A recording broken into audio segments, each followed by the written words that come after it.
Mistral, cheval de gardien. François Vincent et Maryse Lamigeon.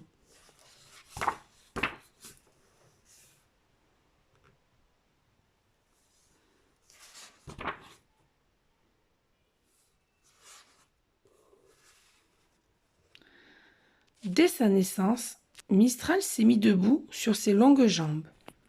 Tout tremblant, il s'est blotti contre sa mère. Sous son ventre chaud, il a niché son museau.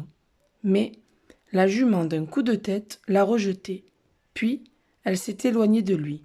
Affamé, Mistral a fini par se coucher dans l'herbe.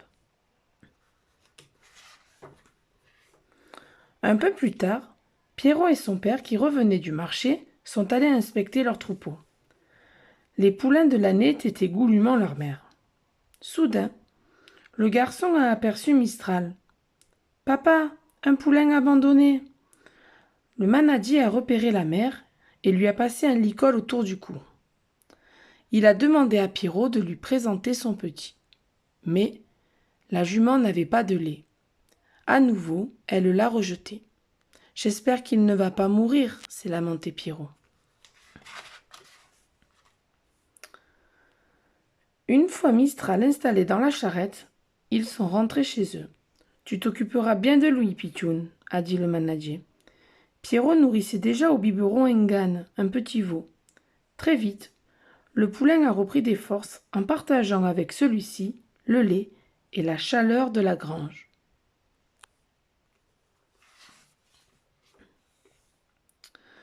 Depuis, les deux bêtes vivent en liberté dans les mêmes prés et se déplacent avec le troupeau. Elles ne se quittent jamais. La robe de Mistral est devenue grise et sa crinière s'allonge. « Ce sera un bon cheval !» s'est exclamé Pierrot. « C'est sûr, il est vif, grand, avec un large poitrail et pas craintif !» a renchéri son père. C'est l'automne. Voilà plusieurs jours déjà qu'une pluie torrentielle tombe sur la Camargue. Les eaux du Rhône montent et les terres les plus basses sont inondées. Ce matin, la tempête d'équinoxe fait rage. Des éclairs zèbrent le ciel. Les bêtes sont excitées. Elles courent dans tous les sens. Dans un fracas, brutalement, un gros pain maritime s'abat.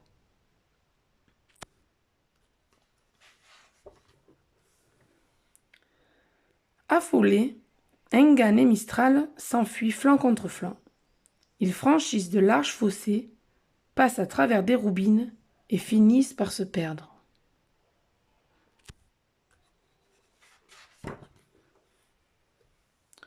Le petit veau et le poulain se sont aventurés jusqu'à l'étang de Vaccarès.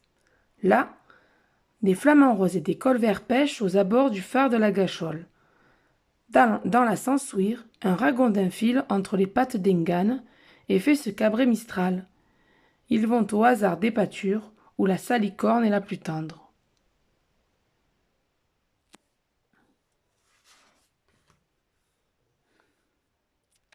Bientôt, ils entendent le grondement de la mer.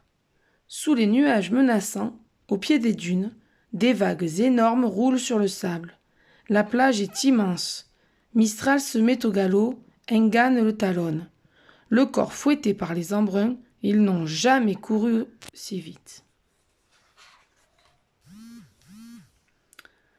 Quand la tempête s'est enfin calmée, Pierrot va chercher une brasse et deux roseaux dans la remise. Il aide son père à réparer le toit de sagne de leur cabane de gardien, endommagée par la tempête.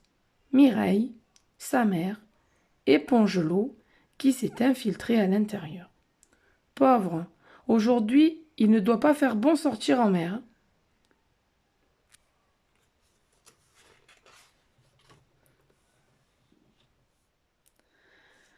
Pierrot grimpe en haut de l'échelier appuyé contre le vieil orme. Il scrute l'étendue plate, où les roselières frémissent sous le vent. Au loin, la manade est paisible. Tout à coup, son regard bute sur l'arbre déraciné. « Je vais aller voir les bêtes et cet arbre de plus près, » dit-il avant de harnacher son cheval. « Fais bien attention, Pitchoun, » lui recommande son père. Une heure plus tard, Pierrot revient essoufflé.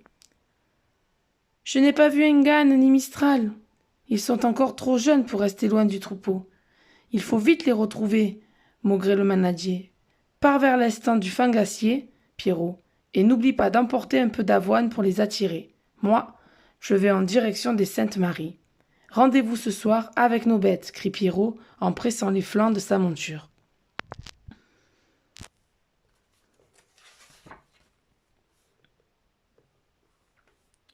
Dans sa course, Pierrot croit entrevoir une tache grise et une tache noire.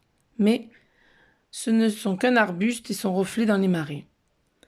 Au phare de la Gâchole, il saute à terre, frappe à la porte. « Avez-vous aperçu un petit veau et un poulain ?»« Oui, en fin de matinée, dit le gardien. Cependant, avec le coup de tabac, j'ai eu à signaler un chalutier en perdition. Alors les bestiaux... »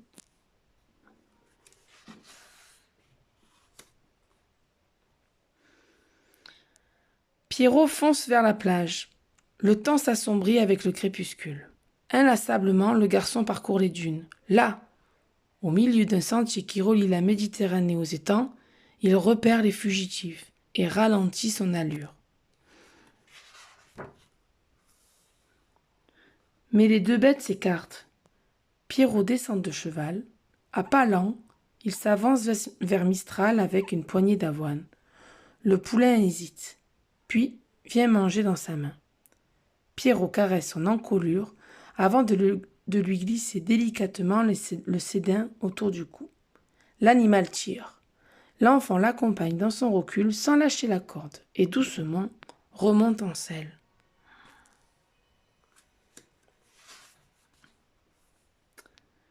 Mistral, rassuré par la présence du vieux cheval, se met à galoper à ses côtés. Engan lui emboîte le pas. Pierrot rentre fièrement chez lui. Mistral a accepté la corde. Il est prêt pour le dressage, juge son père. Tu t'en chargeras, Pierrot.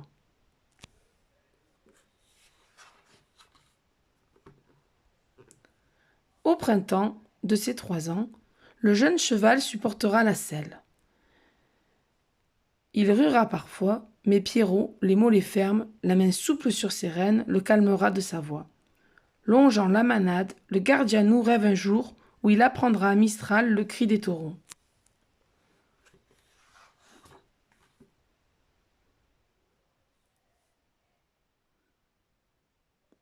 Alors une cabane en Camargue, c'est une chaumière au toit de roseaux, aux murs blanchis à la chaux, arrondie au nord pour résister au Mistral. En moyenne, elle mesure 5 mètres de large et 8 mètres de haut. La Camargue, c'est une région qui se situe dans le sud de la France, précisément dans le delta du Rhône, au bord de la Méditerranée. Zone protégée, un équilibre naturel règne dans cette réserve humide, occupée par une flore et une faune exceptionnelles. Un échelier, c'est une échelle qui servait à repérer le troupeau dans l'étendue plate de la Camargue. Un gardien, c'est le gardien d'un troupeau de chevaux ou de taureaux camarguais. Le gardianou, c'est un jeune gardien. La manade, c'est un troupeau de taureaux en Provence et dans le Languedoc. Le manadier, c'est l'éleveur de taureaux. Un pitchoun, c'est un enfant en provençal. Roselière, c'est un marécage où poussent des roseaux. La roubine, c'est un fossé canalisé. Sagne, mot provençal, roseau servant à la construction des toits des cabanes camarguaises. La salicorne, c'est une plante charnue et comestible qui pousse sur les terrains salés du littoral. La sansouire, terre salée, composant un paysage de steppe où poussent 4 espèces de salicornes. Et enfin le sédan, c'est la corde en crin de jument dont les gardiens se servent le plus souvent pour capturer le bétail et attacher leur monture.